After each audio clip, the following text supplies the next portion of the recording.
da Sagrada Escritura que eu quero ler com vocês está no livro de Atos, no capítulo 16.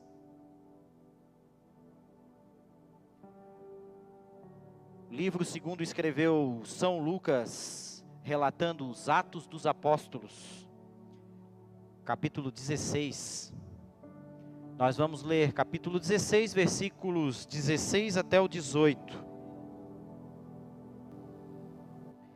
Acompanhe comigo a palavra do Senhor, que diz: certo dia, enquanto íamos ao lugar de oração, veio ao nosso encontro uma escrava possuída por um espírito pelo qual ela predizia o futuro. Com suas adivinhações, ela ganhava muito dinheiro para os seus senhores.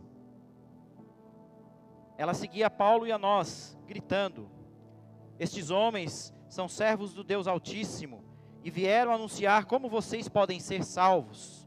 Ou numa tradução mais próxima do original: estes homens são servos do Deus Altíssimo e vieram anunciar para vocês o caminho da salvação.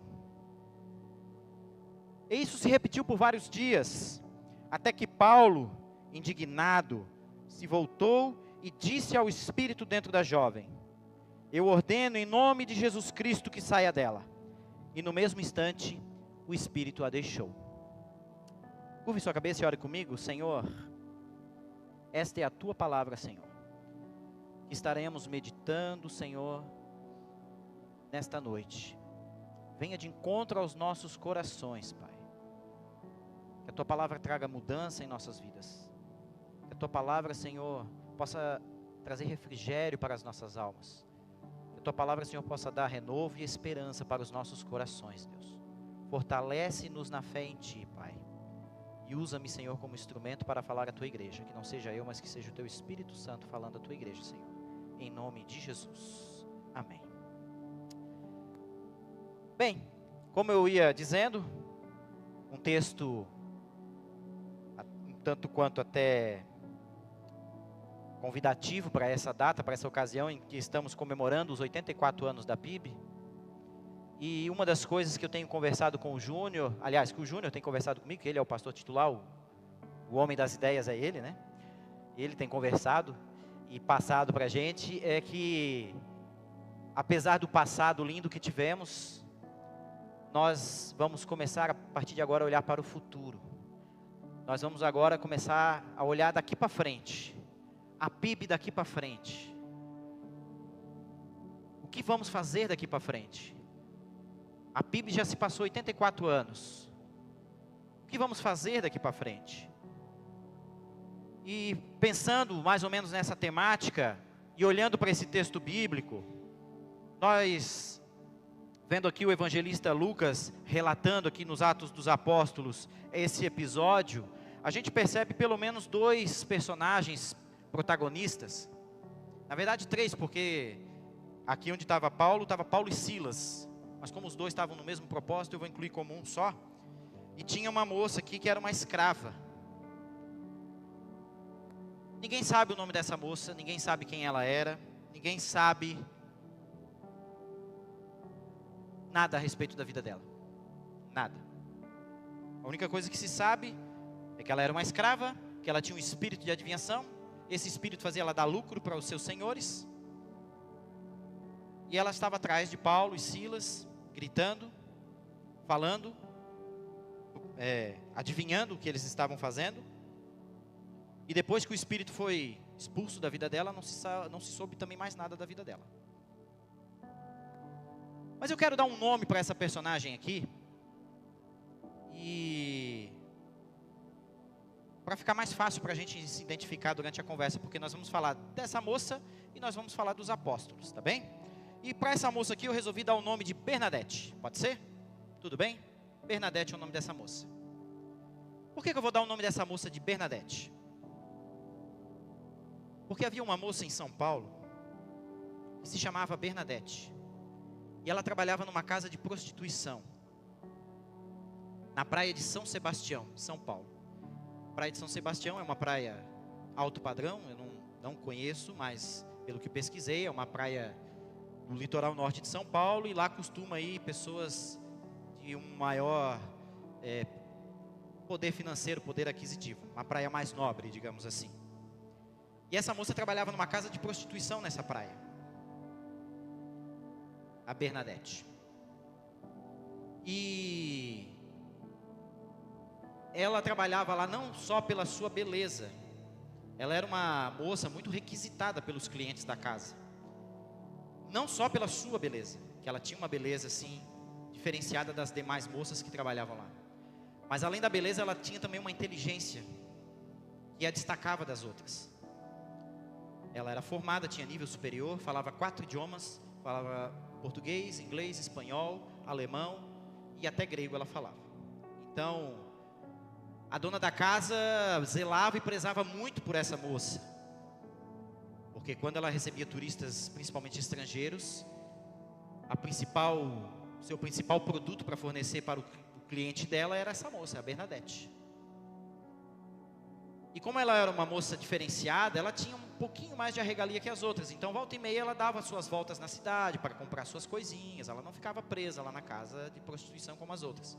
Volta e meia, ela tinha um pouco mais de liberdade. E numa dessas saídas dela, eu ia dizer na praça, né? Porque nós aqui falamos na praça, né? Mas para ir no centro da cidade, ou para ir na cidade, fazer suas voltinhas e comprar suas coisinhas, ela, por um acaso, se encontrou com um casal de missionários que estavam lá evangelizando, fazendo evangelismo.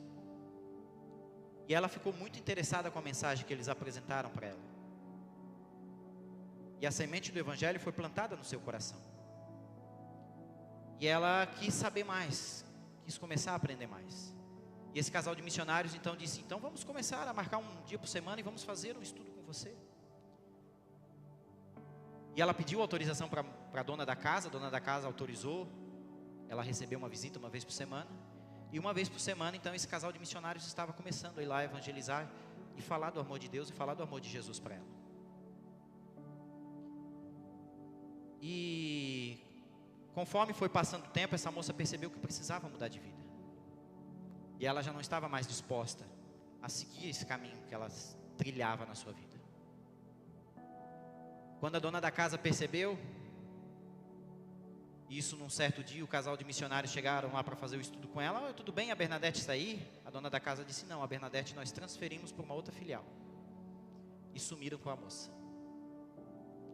E a partir de então, nunca mais se teve notícia, pelo menos da parte do casal de missionários. Eles nunca mais conseguiram ter contato e saber o paradeiro dessa moça. Estou contando essa história porque essa história é uma história verídica, real e muito parecida com essa história, com esse episódio narrado aqui. Essa moça, ela teve uma pequena oportunidade de ouvir da palavra de Deus. E com certeza ela sabia que aquela vida que ela tinha não era a vida que Deus tinha para ela. Não era a vida que Deus queria para ela. Porque apesar dela ter regalias, apesar de todos os privilégios que ela tinha, ela ainda era uma escrava. Ela ainda estava sujeita ao pecado. Ela ainda estava mergulhada numa vida de pecados. Ela ainda vivia uma subhumanidade. Porque ela tinha que vender o seu corpo para poder se sustentar. E ainda de um modo muito indigno. Porque quem ficava ainda com a maior parte do lucro era a dona da casa. E essa moça aqui me lembrou muito ela porque ela era uma escrava. E ela possuía um espírito que a diferenciava das demais escravas.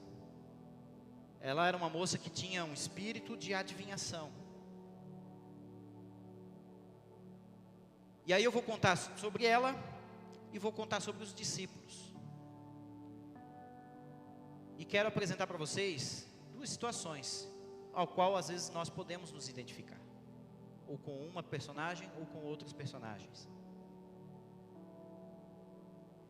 A Bernadette aqui da Bíblia, não a da história, a da Bíblia agora, que eu resolvi dar o nome. A Bernadette, quando ela soube dos discípulos, ela começou a seguir eles. E quando o evangelista São Lucas escreveu aqui, ele escreveu seguir com a mesma palavra, o mesmo termo grego que ele escreveu lá nos evangelhos dos discípulos que seguiam a Jesus. Então essa moça, ela estava interessada em alguma coisa, ela estava seguindo eles. E ela seguia Paulo, versículo 17 diz que ela seguia Paulo e a nós gritando. Também o evangelista Lucas, quando ele escreve gritando, ele usa a mesma palavra que ele usa nas situações em que as pessoas gritavam e clamavam por socorro a Jesus nos seus evangelhos. Como, por exemplo, da mãe que clamava ao Senhor porque tinha um filho endemoniado em casa, em Lucas 9:38. Como o cego de Jericó, que dizia: Senhor, filho de Davi, tem misericórdia de mim. O termo gritar era o mesmo termo. E essa moça andava atrás dos discípulos, gritando e clamando: estes homens são servos de Deus. Ela encontrou uma esperança para a vida dela. Ao ver esses homens, ela encontrou uma esperança para a vida dela. E o interessante é que pessoas encontram esperança em outras pessoas.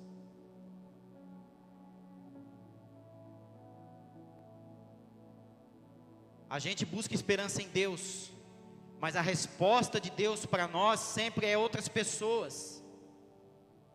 Ontem até nós vimos um filme aqui, né, Júnior, que ele passou para os jovens aqui. E num determinado momento o homem estava se queixando que Deus não ouvia suas orações. E na hora que ele estava reclamando, aparece uma moça lá para oferecer uma ajuda para ele. E aquela moça foi a resposta das suas orações. Quem vive uma vida de pecado, quem vive na escravidão, está gritando, está clamando. Eu não sei qual é o tipo de escravidão que você pode estar tendo hoje. Normalmente o que leva uma pessoa à escravidão, ou é uma habilidade especial que ela faz, ou é alguma coisa que a diferencia das demais, ou é pelas suas necessidades. A necessidade da sobrevivência às vezes submete a pessoa a uma escravidão. Às vezes a pessoa é frustrada com a vida, às vezes a pessoa tem frustrações com a vida. E para suprir as suas frustrações, ela precisa fugir da realidade. E para fugir da realidade, às vezes ela foge da realidade através da bebida. Às vezes ela foge da realidade através das drogas. Às vezes ela foge da realidade através das redes sociais, através da pornografia, através de tantas outras coisas. Porque a pessoa é frustrada com a realidade e ela precisa sair dessa realidade. E ela busca qualquer coisa que possa anestesiar a sua alma. E ela se torna escrava dessa situação.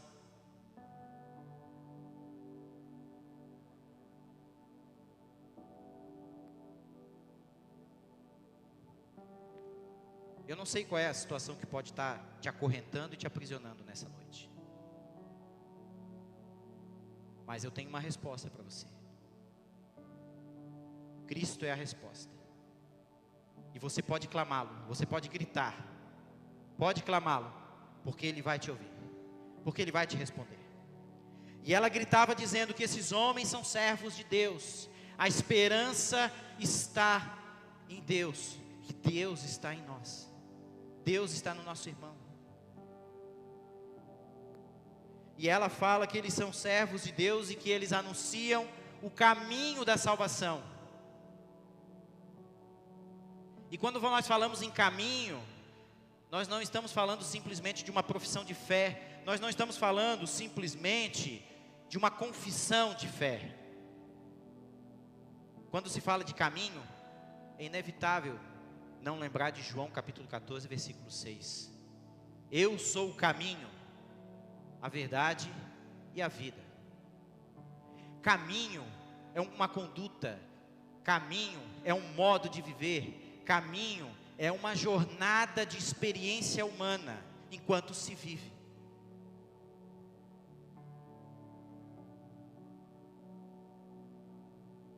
E todo caminho tem um destino. Todo caminho tem um destino. E o destino que Jesus apresenta como caminho é? Jesus é o caminho que tem como destino Deus. Muitas vezes a gente assimila que Jesus é o caminho para o céu. Também. Né? Até é uma obra que é muito conhecida hoje, o quadro dos dois caminhos, né? Eu, quando era pequeno, o pai tinha lá em casa, por exemplo, um quadro dos dois caminhos. Que tinha o caminho que levava para o inferno e o caminho que levava para o céu. Um caminho bem estreitinho, cheio de pedregulhos e tal. E aquele caminho levava para o céu. E o outro caminho, bem largo, cheio de coisas assim, prazerosas para a vida humana. E no final tinha o inferno lá, né? Mas Jesus, ele se apresenta como o caminho para Deus. Jesus é o caminho, é a estrada que leva para Deus. Só que Deus não é um ser imóvel, Deus não é um ser estático, Deus não é um ser inanimado que fica sentado no seu trono, simplesmente olhando as coisas. Deus é um ser que está em movimento, constante movimento, por sinal. E isso nós vimos na Bíblia Sagrada desde a criação do mundo. Lá no jardim, inclusive antes de Adão pecar, nós vimos Deus se movimentando. E Deus se movia em direção ao homem. Deus se movimentava em direção ao jardim todos os dias. E quando o homem peca, Deus vai na direção do homem para preparar a redenção. E durante a história bíblica nós percebemos, em toda a história bíblica, que Deus sempre se moveu em direção ao homem. E mais do que isso, Deus sempre se dirigiu em direção ao escravo. Deus sempre se dirigiu em direção ao mais fraco. Deus sempre se dirigiu em direção ao oprimido. Jesus é o caminho que leva a Deus, que leva para o escravo, que leva para o oprimido, que leva para o que está sofrendo, para o necessitado. Essa é a direção que Deus vai.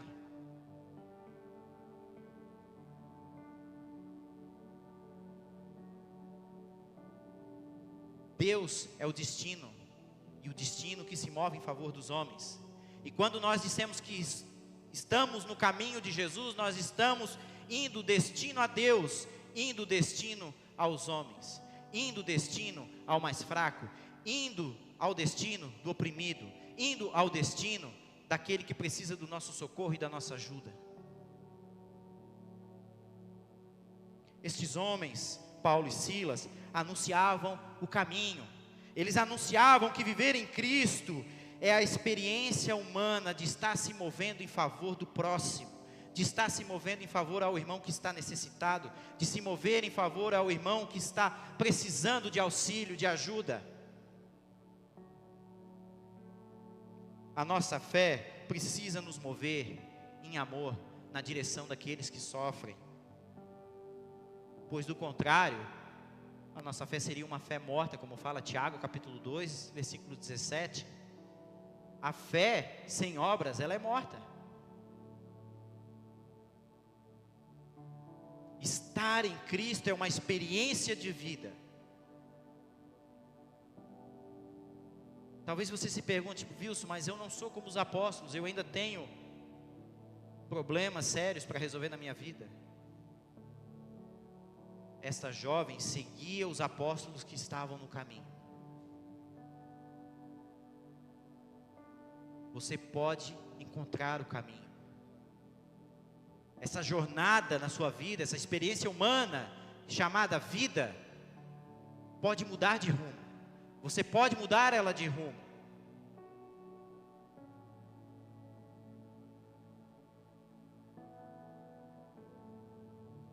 Viu-se, como é que eu faço? Como que eu faço para ter uma vida, essa experiência de estar no caminho de Cristo? Como que eu sei? Eu vou sair agora acudindo todo mundo, eu vou sair socorrendo todo mundo? Eu não dou conta, eu sou só um. Eu não posso sair pela rua agora e encontrar todo mundo que eu ver que está com algum problema e tentar resolver a vida deles. Talvez você se perguntou isso.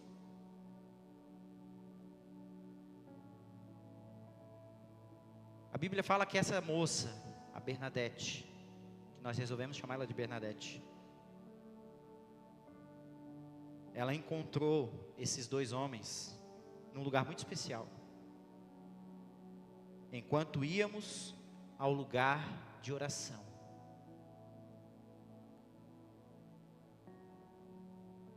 Você quer saber como é estar no caminho? Como é essa experiência humana chamada caminho?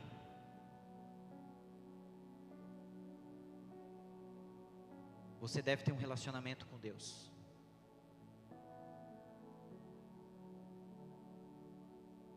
Paulo e Silas estavam indo ao lugar de oração. Eles estavam indo falar com Deus. Eles estavam indo ter um relacionamento com Deus. Manter o seu relacionamento com Deus. Eles estavam mantendo o seu relacionamento com Deus.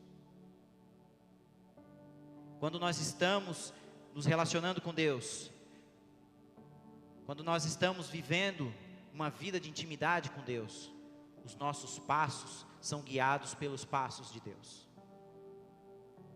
Deus está indo na direção do oprimido, e esses são os seus passos. E quando eu estou me relacionando com Deus, até vou usar um exemplo do Júnior aqui agora. E quando eu estou indo na direção, quando eu estou em relacionamento com Deus, em sintonia com Deus, aonde Deus está pisando, é aonde eu estou. Tem uma canção que fala: somos os seus pés, andando em toda parte. Que nós somos os pés de Cristo. Somos as suas mãos, curando e abençoando. É através de uma vida de relacionamento com Deus que nós descobrimos, que nós experimentamos esse caminho, essa experiência. Porque a nossa fé, ela não nos mantém conformados. Paulo e Silas, eles ficaram indignados, e a gente daí começa a ler o texto e a gente pensa assim: nossa, essa menina estava importunando a vida deles, né? Porque eles, certo assim, uma primeira leitura que a gente faz do texto, a gente entende isso, que essa menina estava com o espírito de adivinhação, gritando quem eles eram, o que eles estavam fazendo, até que Paulo disse: cala a boca e sai demônio em nome de Jesus. A gente pensa que eles estavam nessa situação. O que eles estavam tendo, na verdade, era uma indignação com o sofrimento da vida humana. Eles estavam indignados com o sofrimento daquela jovem. Quando nós estamos na vontade de Deus, quando nós estamos sendo guiados pela vontade de Deus, o nosso coração se indigna ao ver o sofrimento do próximo. A dor do próximo dói em nós. Jesus, aonde ele ia, ele via as pessoas, e a Bíblia fala que ele se movia de íntima compaixão. Íntima compaixão quer dizer que a dor do outro doía nele. Eu queria convidar a banda. A dor do outro doía nele.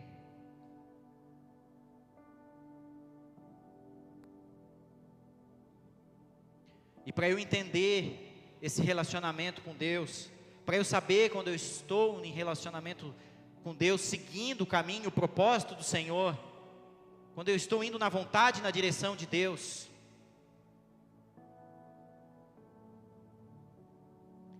eu tenho um relacionamento com Ele. E nesse relacionamento, a gente abre o nosso coração para Ele. Eu não sei se você se identificou talvez mais com a escrava, ou se você se identificou mais com Paulo e Silas. Mas o convite de Jesus nessa noite é um convite duplo.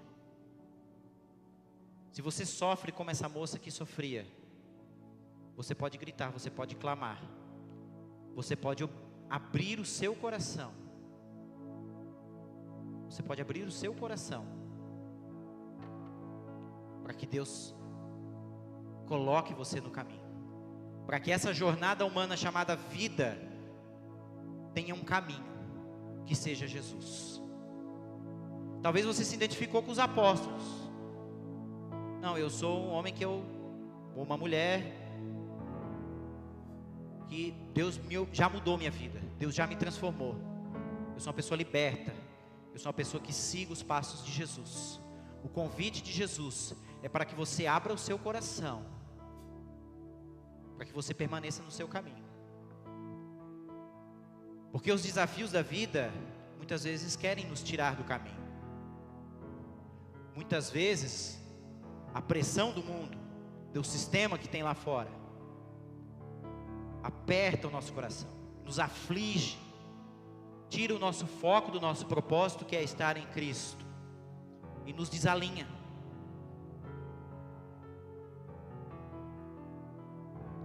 Mas quando nós abrimos o nosso coração,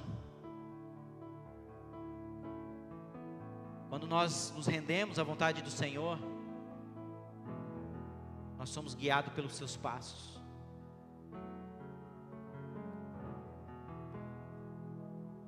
Quando nós abrimos o nosso coração, a gente entende que o que Deus quer fazer na nossa vida muitas vezes é isso, quer ver?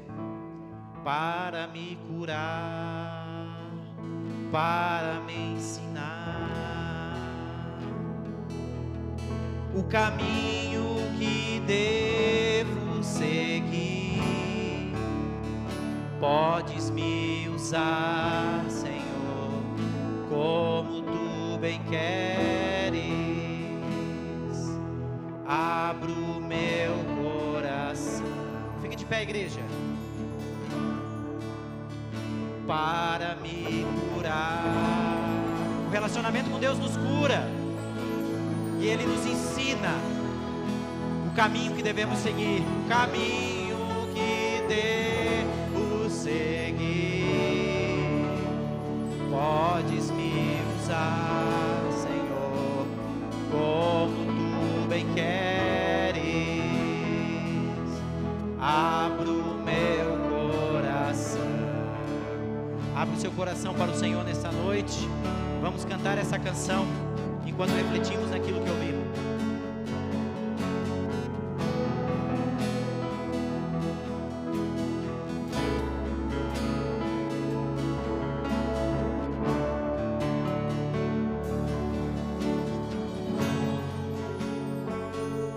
Louvar-te é bem mais do que eu mereço.